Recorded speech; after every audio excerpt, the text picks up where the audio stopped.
Le karma existe-t-il? Il y a une rumeur qui se répand dans le New Age, la spiritualité moderne et le Néo-Advaita,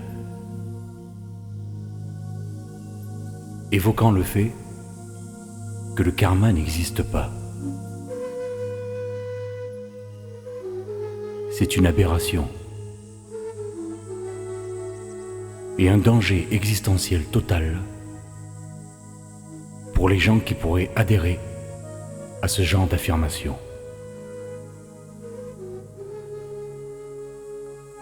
Absolument tout est karmique. Absolument tout dans le monde relatif de la manifestation découle du karma, c'est-à-dire de la loi de causalité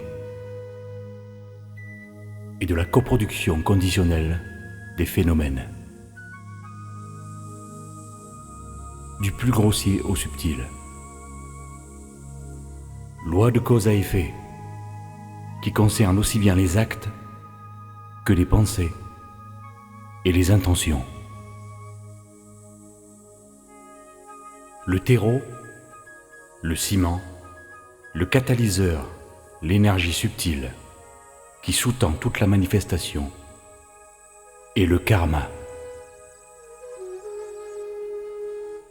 Les instructeurs ou pseudo-instructeurs ou guides autoproclamés qui prétendent cela ont tendance à faire une énorme confusion, encore une fois, entre le relatif et l'absolu. Effectivement, au niveau de l'absolu, absolument rien n'existe réellement, si ce n'est la conscience, qui est indéfinissable, et son rayonnement, qui est amour inconditionnel. Pour pouvoir affirmer que le karma n'existe pas, et le professer sous forme de doctrine, il faut premièrement être soi-même déjà pleinement éveillé, de manière constante, c'est-à-dire avoir réalisé le soi et être perpétuellement en état d'éveil, à chaque seconde, chaque minute de sa vie, et ne pas seulement en avoir eu un aperçu ou vivre l'éveil de façon épisodique. Ce qui est encore à notre époque extrêmement rare, bien que les choses soient en train d'évoluer rapidement dans ce domaine. Cela signifie aussi que pour affirmer cela, il faut avoir réalisé la véritable nature de la réalité et ne plus être identifié du tout à la personne et au personnage. À ce moment-là, l'ego, qui est le générateur du karma, et le petit moi disparaissent et ne sont plus perçus comme réels. Le karma, à ce moment-là, ne peut plus être créé, et le karma lié au passé se dissout dans la vacuité. Mais même si un instructeur, un maître ou un guide vit et incarne cet état d'éveil constant, il doit s'abstenir de professer une doctrine niant l'existence du karma à un auditoire ou à des disciples. Car les êtres à qui s'adresse ce guide ne sont, eux, pour l'instant, pas du tout éveillés. C'est ici qu'intervient le problème. Car si le disciple ou l'étudiant prend ceci pour acquis, il y a un danger évident et réel de générer et de stocker au tréfonds de sa conscience davantage de karma. Car tant que la personne ne sera pas éveillée de manière constante, elle vivra totalement conditionnée par son karma et par la loi du karma, qui est, pour le dire encore, une constante universelle et incontournable dans le monde relatif de la manifestation consciente. Donc, prendre ce genre d'affirmation au pied de la lettre est très préjudiciable au niveau existentiel. Tant que l'éveil total et constant n'est pas survenu. J'en veux pour preuve que le Bouddha lui-même, qui avait totalement réalisé le soi et fusionné avec la mémoire cosmique, aurait pu, suite à son éveil, enseigner la non-dualité et professer une doctrine basée sur le fait que tout n'était qu'illusion et que du fait, il n'y avait rien à faire. Mais ce n'est pas ce qui s'est produit. Car le Bouddha, dans la sagesse de son éveil omniscient, a perçu et détecté le danger et le cycle sans fin de la souffrance générée par une telle doctrine.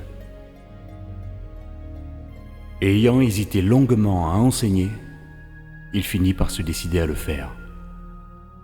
Mais avec la certitude de devoir structurer une voie, un chemin, une doctrine qui pourrait permettre à ses futurs disciples et adeptes d'accéder à cet éveil constant, à cette réalisation du soi et de la nature véritable de la réalité. Et c'est là toute la différence. Communiquer des vérités absolues et la non-existence du karma à des êtres encore pris dans un sommeil existentiel est profondément délétère à leur évolution dans le relatif et peut les projeter et les enchaîner dans le samsara et dans des souffrances karmiques sans fin.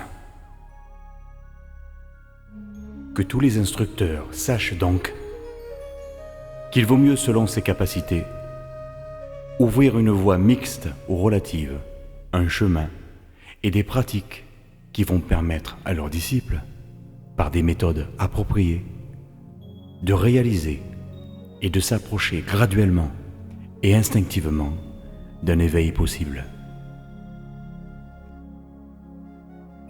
Il n'est pas interdit d'écouter et de suivre des enseignements spirituels modernes ou de Néo-Advaita qui vous parlent de la non-dualité et de la conscience absolue.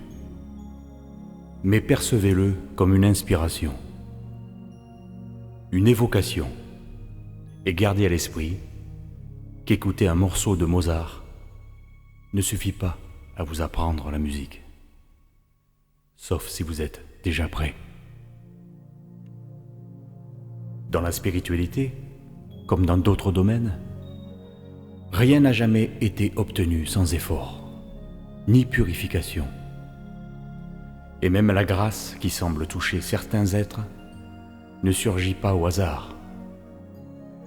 Malgré ce que disent certains instructeurs, qui sont souvent de bonne foi, mais qui ne se souviennent pas que la grâce qui les a touchés provient de vies antérieures totalement dédiées à la pratique spirituelle et à des actes vertueux et altruiste. Je continuerai donc ainsi, en disant que du point de vue de l'absolu et de notre nature fondamentale, rien n'existe réellement et il n'y a pas de karma, puisqu'il n'y a pas de personnage, puisque d'ailleurs il n'y a personne. Il n'y a pas d'individu séparé, et que toute la manifestation est de nature onirique. Mais en attendant, tant que ce basculement ne s'est pas produit, tant que la réalisation du soi n'est pas absolue, constante et totale, l'être qui expérimente le monde relatif est totalement soumis à la loi du karma. Il est bon de le répéter.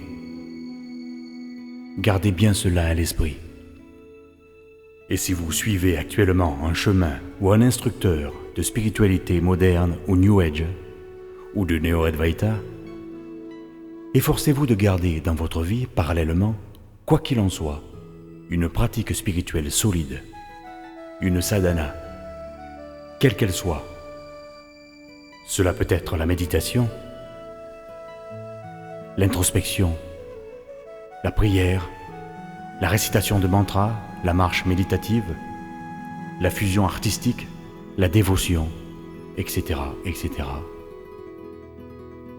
L'important, c'est que cette pratique soit profonde, fervente, et qu'elle vous corresponde totalement.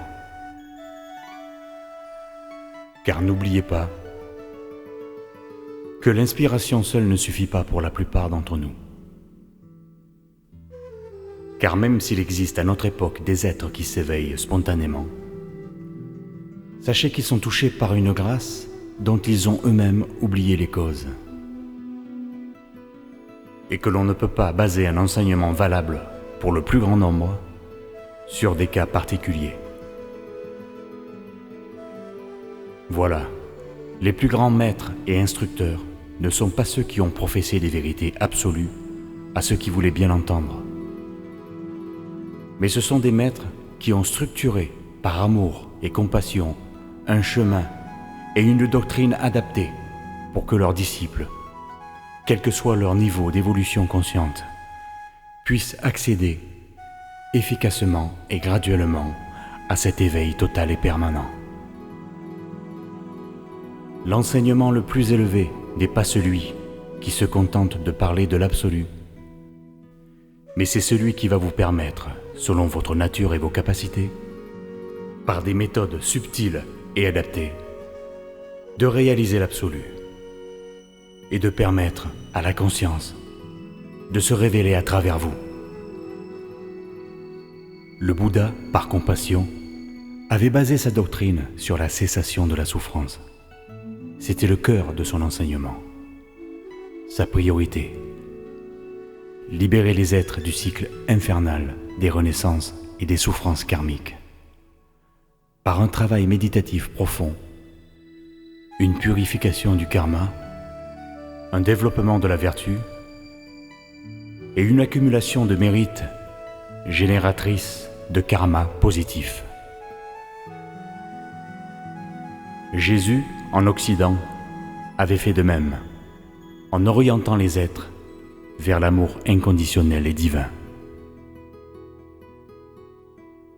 C'est à vous de choisir à présent. Souhaitez-vous expérimenter des souffrances karmiques de façon indéfinie pour réaliser au bout du compte ce qui en vous n'est jamais affecté, comme l'enseignent certaines doctrines hindouistes fatalistes? Ou souhaitez-vous vous orienter vers la cessation de la souffrance en suivant les enseignements appropriés? C'est à vous de voir.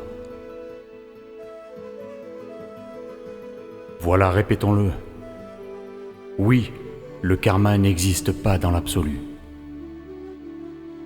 mais dans la manifestation relative, tout est karma. Absolument tout est karmique. C'est la double vérité. Namasté.